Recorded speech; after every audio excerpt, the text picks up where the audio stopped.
আসসালামু আলাইকুম viewers. অপুস delicious ডায়েরিতে আপনাকে স্বাগতম।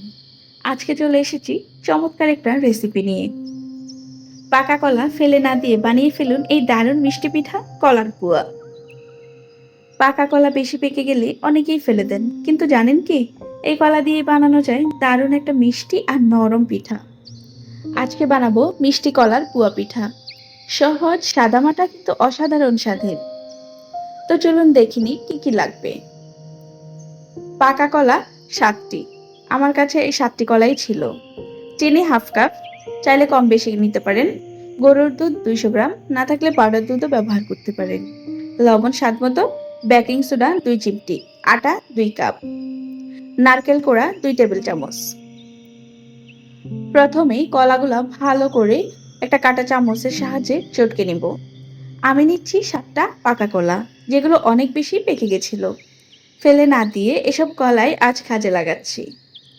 এবার এর মধ্যে হাফ কাপ চিনি, সামান্য লবণ আর 2 চিমটি বেকিং সোডা দিয়ে 200 গ্রাম তরল দুধ ভালোভাবে মিশিয়ে নিব। সবশেষে দিয়ে দিব 2 কাপ আটা। একটা মাঝারি ঘনত্বের ব্যাটার তৈরি করে নিব। এইবার হলো আসল মজার একটা টুইস্ট। এবার অ্যাড করব নারকেল কোড়া। মাত্র 2 টেবিল চামচ দিলেই পিঠার স্বাদ এক লেভেল বাড়িয়ে দিবে। আমার মা সবসময় এই পিঠাতে নারকেল কোড়া ব্যবহার করতেন, যার কারণে পিঠার স্বাদ অনেক গুণ বেড়ে যেত।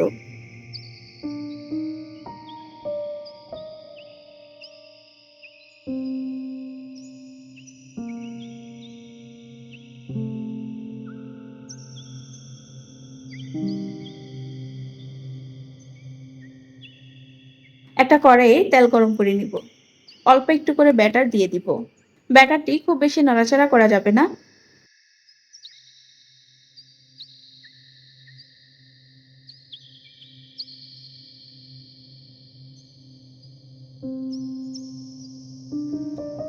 দুই পাশ সুন্দর করে গোল্ডেন ব্রাউন করে ভাজা হলে তুলে রেখে দিব। ব্যাস হয়ে গেল ঘরের খুব সাধারণ কিছু উপকরণ দিয়ে অসাধারণ এক মিষ্টি পিঠা কলার পুয়া। এই পুয়া পিঠা বাচ্চারাও খেতে খুব পছন্দ করে। বাহিরটা থাকবে হালকা ক্রিস্পি, ভেতরে নরম, সাথে নারকেলের হালকা মিষ্টি ঘ্রাণ। এক কথায় অসাধারণ।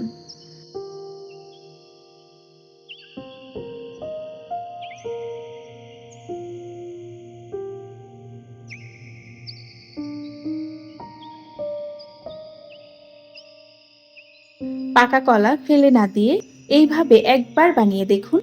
একবার খেলেই আপনি আবার চাইবেন বানাতে।